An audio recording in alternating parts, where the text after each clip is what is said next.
There is no terms and कोई terms and condition की बात उद्धव ठाकरे साहब ने नहीं की है। There is no terms and कोई टर्म्स एंड कंडीशन की बात उद्धव ठाकरे साहब ने नहीं की है। तारीख 18 मार्च 2005, जगह शिवाजी पार्क, जिमखाना, जहां राज ठाकरे ने शिवसेना से अलग होने का ऐलान किया था। और उस दिन से राज ठाकरे और उद्धव ठाकरे के बीच की दरार सबके सामने आ गई थी और दोनों भाइयों के रास्ते अलग हो गए थे। लेकिन आज 20 साल बाद एक बार फिर से उद्धव ठाकरे और राज ठाकरे के साथ आने की बात और चर्चाएं चल रही हैं। नमस्कार, मैं ओमशील और आप देख रहे हैं खबर तक। कहते हैं रिश्ते कभी टूटते नहीं हैं।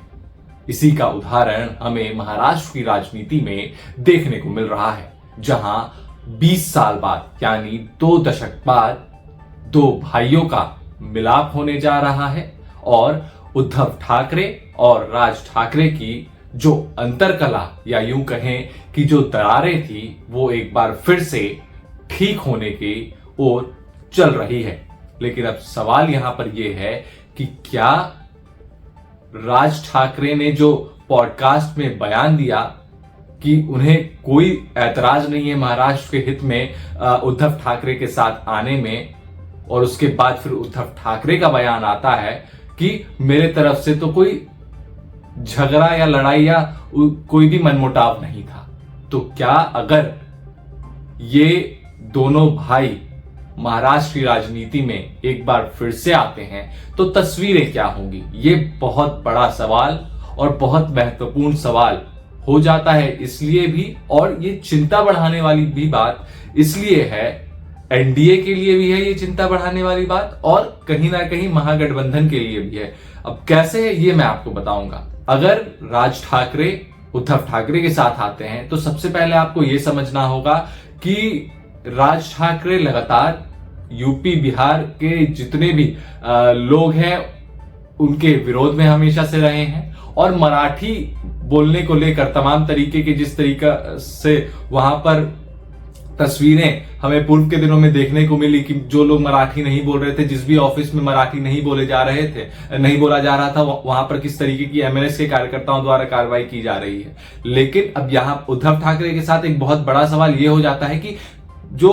गठबंधन है कांग्रेस और एनसीपी के साथ, कांग्रेस नेशनल पार्टी है जहां पर कांग्रेस ये इन मुद्दों को लेकर नेशनल फोरम पर नहीं जा सकती है, और अगर कांग्रेस इन मुद्दों को लेकर जाती है तो कहीं ना कहीं उसके लिए क्षति की बात होगी और इसमें कहीं ना कहीं सहमति नहीं बनेगी। लेकिन अब सवाल यहां पर यह उठता है कि क्या उद्धव ठाकरे जो राज ठाकरे के साथ जो भी मनमुटाव है उसको दरकिनार कर राज ठाकरे के साथ आना चाह रहे हैं, तो क्या वो महागठबंधन को या फिर कांग्रेस और एनसीपी को वो मनाने में सफल होंगे, या तस्वीरें कुछ और होंगी जब राज ठाकरे उनके साथ आएंगे? क्योंकि देखिए आने वाले समय में बीएमसी चुनाव भी है, और अगर हम राज ठाकरे की बात करें तो राज ठाकरे को शिवसेना से अलग हुए और पार्टी को बनाए हुए एमएनएस पार्टी को बनाए हुए तकरीबन 19 से 20 साल हो गए हैं, और इन 19 से 20 सालों में राज ठाकरे के एमएनएस ने कुछ खास प्रदर्शन नहीं किया है, और ना ही कोई ऐसी बड़ी पार्टी उमड़ कर आई है महाराष्ट्र में कि उसकी कोई बहुत बड़ी उपलब्धि हो। लेकिन सवाल यहां पर यह उठता है कि जब ये दोनों भाइयों का जब ये मिलाप होगा, जब दोनों भाई साथ आएंगे, तो एक तरफ जहां उद्धव ठाकरे की जो शिवसेना को तोड़कर एकनाथ शिंदे ने एक अलग शिवसेना बनाई और पार्टी में दरार आया, तो क्या इन दोनों भाइयों के साथ आने से क्या वो परिवार का सेंटिमेंट वोट्स इन दोनों भाइयों को मिलेगा? बाला साहेब ठाकरे के नाम पर इनके खाते में आएगा? ये एक बहुत बड़ा सवाल है, क्योंकि आने वाले समय में बीएमसी चुनाव है,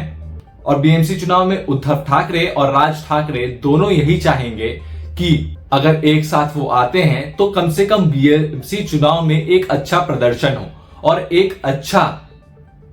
रिजल्ट निकलकर सामने आए। क्योंकि अगर हम महाराष्ट्र की राजनीति की बात करें तो काफी उथल पुथल हमें इन तकरीबन 1 से 2 सालों के बीच में हमें देखने को मिली, चाहे वो शिवसेना में दो फाड़ होना और या फिर एनसीपी में दो फाड़ होना। कहीं ना कहीं ये मुश्किल बढ़ाने वाली बात या मुश्किल बढ़ाने वाला सबब ये शरद पवार के लिए भी रहा और उद्धव ठाकरे के लिए भी रहा। लेकिन जिस तरीके से अगर हम राज ठाकरे की बात करते हैं, राज ठाकरे की जिस तरीके से करीबी भारतीय जनता पार्टी के नेताओं के साथ है और जो एकनाथ शिंदे के साथ जिस तरीके की उनकी करीबी है, अभी 3 दिन पहले की बात है कि जब ये पॉडकास्ट जब सामने आ गया उसके बाद भी एकनाथ शिंदे के साथ राज ठाकरे का डिनर होता है और फिर ये इस तरीके की बात चलती है कि उद्धव ठाकरे से भी बात चल। लेकिन यहां पर सवाल ये उठता है कि अगर इस तरीके की चर्चाएं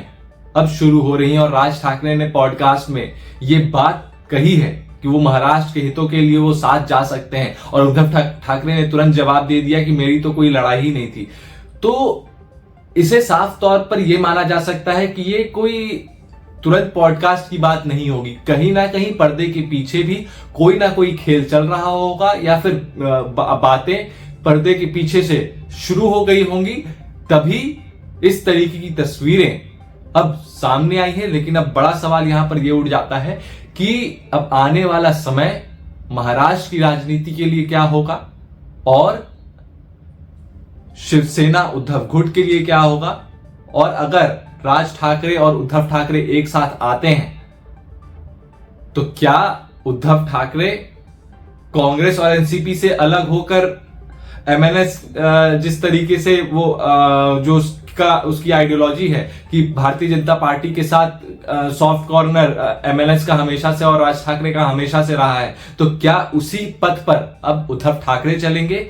जब उद्धव ठाकरे के साथ राज ठाकरे आएंगे तो वो भी कांग्रेस एनसीपी के गठबंधन में शामिल होंगे और फिर बीएमसी चुनाव लड़ेंगे। आपको क्या लगता है? वीडियो को लाइक करें, कमेंट करें और चैनल को सब्सक्राइब करना ना भूलें। नमस्कार।